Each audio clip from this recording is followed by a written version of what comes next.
नाजरीन, आपका हमारे यूट्यूब चैनल आग मऊ में खैर मकदम है। मैं हूं नौशाद अंसारी। आदाब नाजरीन, ब्लैक मेलिंग करने वाले दुकानदार किसी भी सूरत में बख्शे नहीं जाएंगे और उनके खिलाफ NSA तक की कार्रवाई की जा सकती है।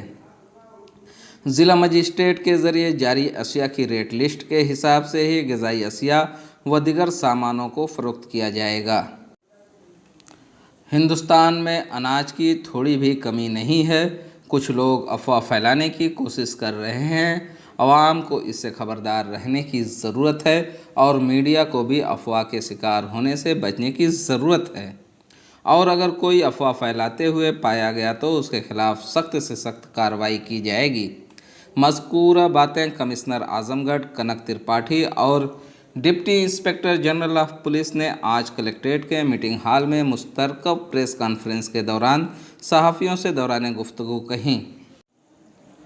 इस दौरान कमिश्नर कनक त्रिपाठी ने ज़िला सप्लाई अफसर से जमाखोरी और ब्लैकमेलिंग के बारे में दरियाफ्त किया तो ज़िला सप्लाई अफसर ने बताया कि मैं खुद जाकर मौका पर उसका मुआयना कर रहा हूं और उसकी इत्तला व्हाट्सएप ग्रुप और कंट्रोल रूम में दी जा रही है।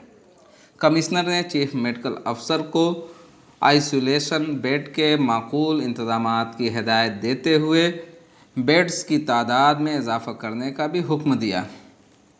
कमिश्नर ने बताया कि कोई भी शख्स शहर के बाहर से शहर में दाखिल होता है तो उसका मेडिकल चेकअप किया जाएगा और चेकअप के बाद ही उसे घर जाने की इजाज़त दी जाएगी। Deputy inspector general of police ने बताया कि ग़िज़ाई अशिया ज़िले में माकूल मिकदार में है, इसलिए किसी भी किस्म की जमाखोरी न करें और उन्होंने आवाम से अपील की कि सभी लोग अपने घरों के अंदर रहें और अपने दरमियान एक मुनासिब फासला यानी सोशल डिस्टेंस बनाए रखें, क्योंकि सोशल डिस्टेंस ही इस बीमारी का सबसे अच्छा इलाज है। आइए नाजरीन, आज की प्रेस कॉन्फ्रेंस की रिपोर्ट हम आपको दिखाते हैं। हमारे साथ कैमरामैन तारिक जमाल के साथ मैं नौशाद अहमद। आपको ये सबसे पहले अपील करना चाहता हूं कि अगर आपने हमारे YouTube चैनल आग मऊ को सब्सक्राइब नहीं किया है तो अभी सब्सक्राइब कर लें। लाइक कमेंट शेयर ज़रूर करें। आज मैं और डीआईजी साहब दोनों यहाँ पर पुलिस प्रशासन की व्यवस्था देखने के लिए आए। यहाँ पर हम लोगों ने देखा कि यहाँ पुलिस प्रशासन द्वारा आवश्यक वस्तुओं की आपूर्ति और खाद्यान्न वगैरह के लिए पूरी यहाँ पर व्यवस्था की गई है और कहीं भी और जो भी लॉकडाउन है पूरी तरह से सक्सेसफुल है और खाद्यान्न के मूल्य भी निर्धारित कर दिए गए हैं और यहाँ पर सतत दृष्टि रखी जा रही है कि कोई कालाबाजारी और मुनाफाखोरी ना हो। हम स्वास्थ्य की बात करें तो अभी यहाँ खाना देखा गया जिस तरह का वायरस चल रहा है उसको लेकर क्या सेवा चालू कर दी है, लेकिन जो आम लोग जा रहे हैं अभी देखा गया कि ठेले पर के लेकर के वही वापस जा रहे हैं।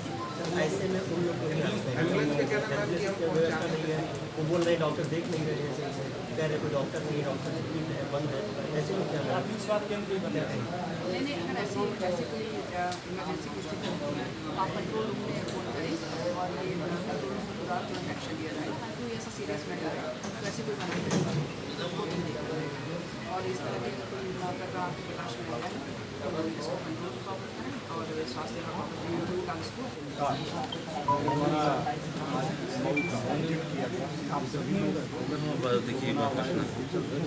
जो शासन प्रशासन के समक्ष रोटी रखते हुए जो यहाँ पर आए हुए आप सभी लोग यहाँ पर किसी भी प्रकार की राशन की कोई कमी नहीं है, खाद्य पदार्थों की कोई कमी नहीं है, ताजी फल सब्जियों की भी कोई कमी नहीं है। साथ ही साथ अभी कोई पॉजिटिव यहाँ पर पेशेंट भी नहीं है, फिर भी प्रशासन पूरी तरह से अलर्ट है। जो इसमें बेसिक रूप से हम लोगों की अपील है वो ये है कि हर प्रकार से सोशल डिस्टेंसिंग का पालन करें, किसी भी प्रकार से पब्लिक गैदरिंग का हिस्सा न बने। कोई भी लोग रोड पर अनावश्यक रूप से जब तक कि किसी इमरजेंसी में ना हो किसी भी रूप में ना निकले और आवश्यक वस्तुओं से संबंधित वाहनों को छोड़ कर अन्य कोई वाहन भी ना निकले। इस निर्देश का कड़ाई से पालन भी कराया जा रहा है और इसमें लॉकडाउन जनपद में पूरी तरह से सफल है। मंडल लेवल पर भी मैं आप लोगों को बताना चाहता हूँ कि आजमगढ़ मंडल में पूरी तरह से लॉकडाउन कराया गया है। जहाँ भी कहीं थोड़ी बहुत समस्या आई है वहाँ पर बेहतर हो दिया जाए। मेरे द्वारा व्यक्तिगत रूप से जाकर के वहाँ पर मॉनिटरिंग करते हुए आवश्यक